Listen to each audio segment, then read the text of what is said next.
നമസ്കാരം. ഉപനിഷത്തുക്കളിലൂടെ എന്ന ഈ ചാനലിലേക്ക് എല്ലാവർക്കും ഹാർദമായ സ്വാഗതം. അപ്പോൾ നമ്മൾ ഇന്നലെ നിർത്തിയെടുത്ത് വെച്ച് ബാക്കി അടുത്തേക്ക് വരികയാണ്. ഈശോഭാഷ്യോപനിഷത്തിൻ്റെ അവസാന ഭാഗമാണ്. അല്ലയോ പോഷിപ്പിക്കുന്നവനെ, ഏകനായി ഗമിക്കുന്നവനെ, നിയന്ത്രിക്കുന്നവനെ, എല്ലാ രസങ്ങളും സ്വീകരിക്കുന്നവനെ, അല്ലയോ പ്രജാപതി പുത്ര,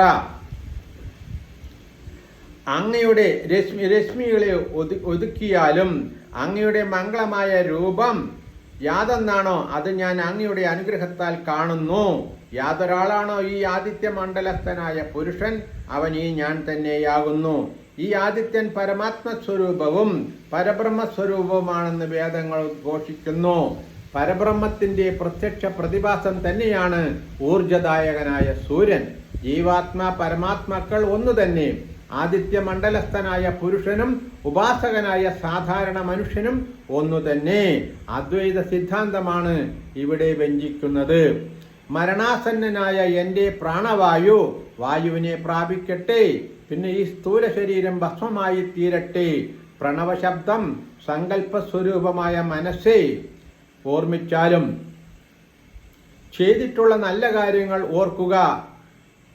സത്യാത്മകനും സങ്കല്പസ്വരൂപനുമായ അഗ്നിദേവ ഓർമ്മിച്ചാലും, ഞാൻ ചെയ്തിട്ടുള്ള സത്കർമ്മങ്ങളെ ഓർമ്മിച്ചാലും, ഈ പ്രാണനും ഇന്ദ്രിയങ്ങളും അമൃതാത്മകവുമായ വായുതത്വത്തിൽ ലയിക്കുമാറാകട്ടെ.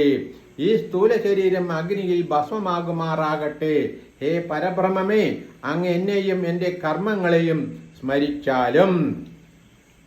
അഗ്നിദേവ, എല്ലാ കർമ്മങ്ങളെയും ജ്ഞാനങ്ങളെയും അറിയുന്ന അങ്ങ് ഞങ്ങളെ കർമ്മഫലാനുഭവത്തിനായി ശോഭനമായ മാർഗത്തിലൂടെ നയിച്ചാലും ഞങ്ങളിൽ നിന്ന് വഞ്ചനാത്മകമായ പാപത്തെ വേർപെടുത്തി നശിപ്പിക്കുമാറാകണമേ. അങ്ങേക്ക് അനേകം നമസ്കാര വചനത്തെ ചെയ്യാം. അഗ്നി ഭഗവാനെ, അങ്ങ് ഞങ്ങളെ ശ്രേഷ്ഠ മാർഗത്തിൽ കൂടി പരബ്രഹ്മത്തെ സേവിക്കാൻ ഇട നൽകുക. അങ്ങ് ഞങ്ങളുടെ സകല കർമ്മങ്ങൾക്കും സാക്ഷിയാണല്ലോ. ഞങ്ങളുടെ മാർഗത്തിൽ പ്രതിബന്ധമായി നിൽക്കുന്ന പാപങ്ങൾ ദൂരീകരിച്ചാലും അങ്ങയെ ഞങ്ങൾ വീണ്ടും വീണ്ടും നമസ്കരിക്കുന്നു. ഈശോഭാഷ്യോപനിഷത്ത് സമാപിച്ചു. ഇനി നമുക്ക് നാളെ അടുത്ത ഉപനിഷത്തായ രണ്ടാമത്തെ ഉപനിഷത്തായ കേനോപനിഷത്തിലേക്ക് കടക്കാം. നമസ്കാരം.